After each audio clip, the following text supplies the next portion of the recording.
Distraction is the new default. In this video, I'm going to discuss why our society has been created to keep you distracted. I'm going to share with you how you can go about becoming less distracted without requiring any motivation or willpower. This video will be about 10 or 15 minutes long. If you can't sit through a 10 to 15 minute YouTube video that's going to show you how to become undistracted without requiring motivation or willpower, then there's no point in even trying. That being said, let's get into the video. Let me know if this reminds you of anything. So a little thought pops into your head. Maybe you're thinking, when's my dad's birthday, right? So you pull your phone out of your pocket. And then within 2 seconds, you're staring at some chick's ass on Instagram. And then 2 seconds later, you're watching two men nearly beat each other to death in the octagon. And then 2 seconds later, you're watching Family Guy clips with Subway surfers in the background. Well, that probably does look familiar because that's probably you. Or you probably know someone that's doing that if you're not already doing it. The reason for that is that distraction is our new default. The new default for our life, for the way that we're living, is distraction. And it's pretty clear when you're actually looking out for it. So think about the real estate on your home screen. This is arguably the most valuable real estate in your life right now, is what you open your phone to. And for most of us, our real estate looks like this. I just pulled this off the internet. It was like someone trying to say how to set their phone up properly. Oh my God, this looks horrendous. I mean, imagine opening your phone to do anything and you have 50 different billboards saying, watch YouTube, listen to Spotify, go on Instagram, go on Snapchat, go on Messenger, go on Facebook, go on Twitter, check your 59,000 emails, right? Like, how are you going to go on your phone and get anything done when it looks like this? When you have 50 billboards telling you to do something other than what you're trying to do? I went on to, this is a little incognito browser that I pulled up for YouTube recently because my YouTube is not set up so I can see all this garbage. But the average person, when they go on YouTube, their home screen looks something like this. Imagine trying to figure out, how do I screw this board into the wall, whatever there's some DIY project you're doing.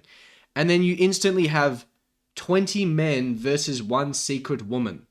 And then you have some absolute monster doing a 5 a.m. morning routine. And you have Jack Black playing some, I don't even know what that is. But you have so much distraction. How are you actually going to find anything? Like, these are just the default settings. This is what we operate with on a day-to-day basis. This is what 95% of people are looking at. Like, how the hell do you get anything done?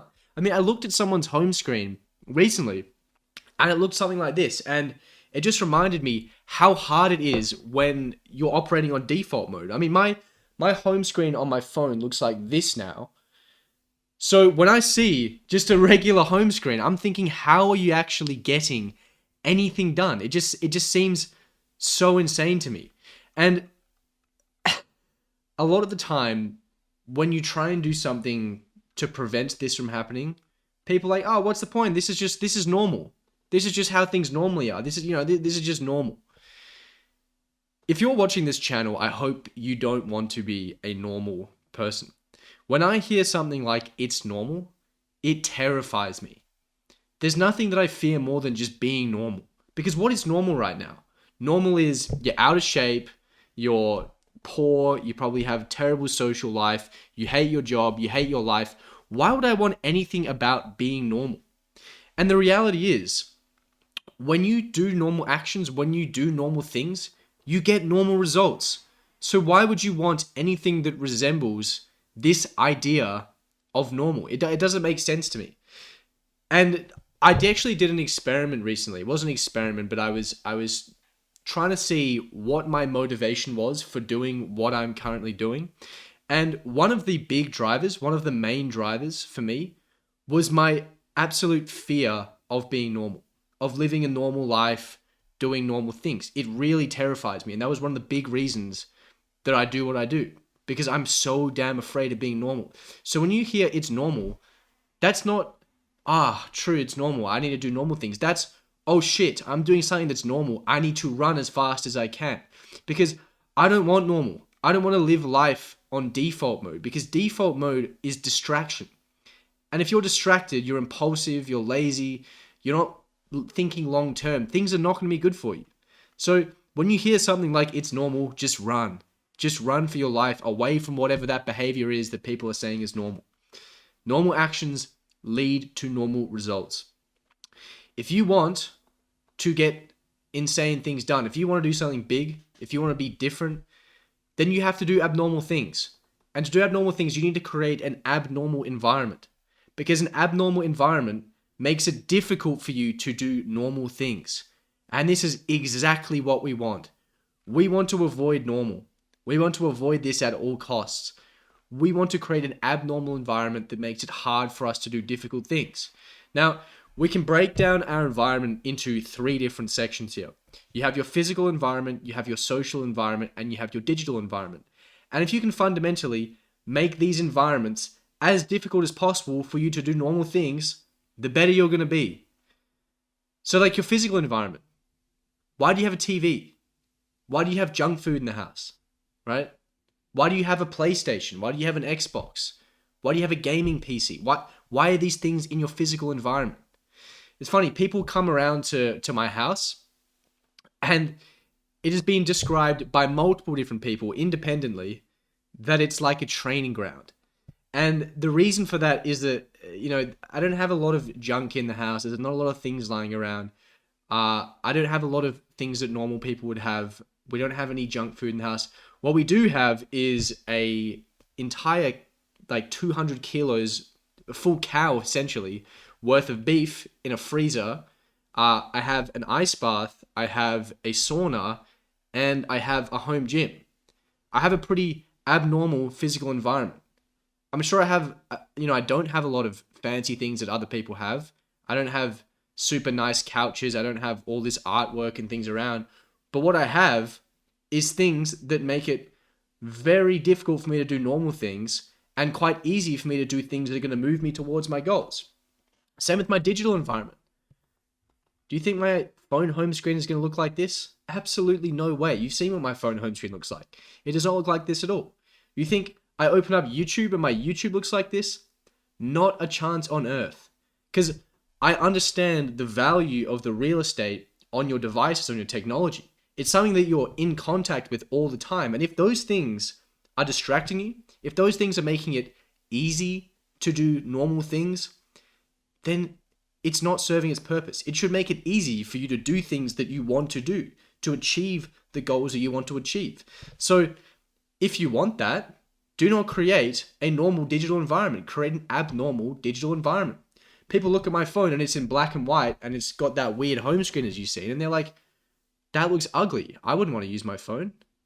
That's the point.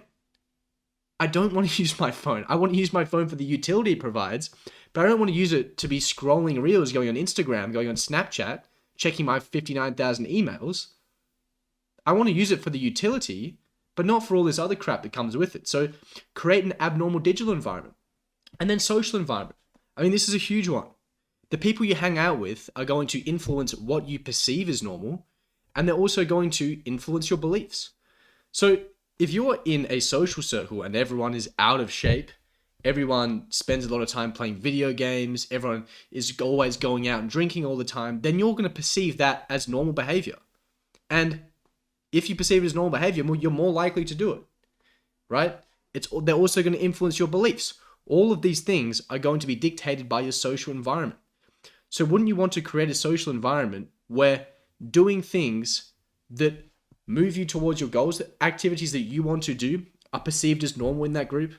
It is normal for you to work out every day. It's normal for you to eat clean. It's normal for you to work hard, right? I'd much prefer that than where it's normal to play Xbox all day, and it's normal to be scrolling TikTok, and it's normal to be eating junk food, right? Although I did say, you want to avoid normal at all costs, if you can make normal the abnormal, then you've done a good thing there. Regardless, you need to create an environment that facilitates your growth, that makes it difficult for you to do normal things. if you are a digital entrepreneur and you would like help creating these abnormal environments to make it easy to work towards your goals and difficult to do normal things, then there is a link in the description below. You can check that out and I'll see if I can help you out. Otherwise, let's keep cracking. So, to create something beautiful, okay? If you're trying to create that online business, if you're trying to achieve that time freedom, the location freedom, everything associated with having an online business, you're going to need prolonged periods of focus. It's not something that's just going to get done overnight, right? It's going to need your focus over long periods of time. Do you think that if your environment looks like this, it's going to be easy for you to get that done? No, because the default is distraction. The default setting is distraction. If you even walk down the street, right? You walk down any major city, you're probably going to walk past 10 McDonald's. Everything is set for distraction, right? There's all these things trying to grab your attention and trying to move you towards doing something that you don't want to do. If you want to achieve something beautiful, if you want to achieve this freedom, you're going to have to create an environment that is difficult to do things that are normal. And to be honest, I think I've come to this realization recently, but it is almost impossible to accomplish anything meaningful with our default environment. So with the current environment we have, right, with the current setup that you probably have, it is almost impossible to accomplish anything meaningful. It is just so damn easy to get distracted. I mean, every time you pull out your phone to search something, you have 50 different things trying to grab your attention. That thing's buzzing at you all day, all the time. Every time you go to search something on the internet, there's 50 different things that are trying to pull your attention, grab you in. Makes it hard for you to pay attention to anything. When you go to the shops and you're trying to buy your food to eat healthy, right? And you go to the counter to pay, there's like 10 different chocolate bars staring right at you. Everything is built to distract you. Everything is built to make you compulsive. It is incredibly, incredibly difficult to just be constantly trying to exercise your willpower and your motivation. Why are you relying on that? You do not need to rely on your motivation and willpower when you can create environments that just make it difficult to do things that you don't want to do. I think you're completely missing the point if you're just trying to become the next David Goggins, right? It's if you were trying to lose weight and you knew I just have to stop eating cookies, then don't put cookies on your desk. You have to be David Goggins to not eat the cookies. Just remove the cookies from the house, right? Just get them out of your sight. Create an environment that facilitates your growth, that moves you towards your goals, that doesn't allow you to do things you don't want to do. Stop trying to exercise willpower because it's not going to work. In the long term, it is not going to work because it is hard. It is very difficult. You might have periods that is going to work, but that one day where you don't quite get that good night's sleep, or when you're feeling a little bit tired, or where things aren't quite working, you're going to crash. It's all going to fall down and you're going to be back to square one. Let's create these environments, these physical environments, these social environments, these digital environments that make it as easy as possible for us to move towards our goals and as difficult as possible to do normal things. All right, I'm going to leave you with this quote, and that is that it has never been easier to be exceptional because it has never been easier to do nothing. But by definition, to be exceptional, you need to be the exception. All right, I hope you guys enjoyed this video. If you did, please like, please subscribe, and I will see you in the next video.